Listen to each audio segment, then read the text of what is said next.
কালনা থানার অন্তর্গত নান্দাই গাবতলা এলাকার একটি বন্ধ থাকা হোটেলের পাশ থেকে 6টি তরতাজা বোমা উদ্ধারকে কেন্দ্র করে চাঞ্চল্য ছড়ালো শুক্রবার। এদিন শুক্রবার বিকেল 4টে নাগাদ সিআইডি বম স্কোয়াডের প্রতিনিধিরা এসে 6টি বোমকে নিষ্ক্রিয় করে।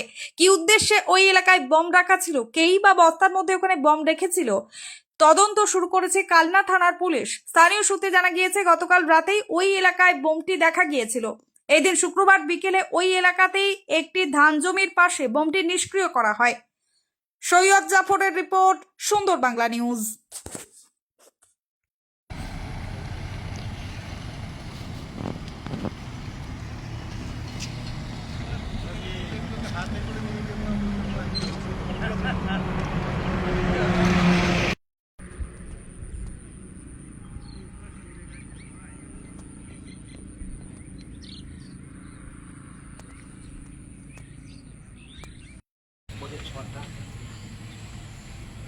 এই দরজা তো তোমাদের দেওয়াই থাকে, চাবি দেওয়া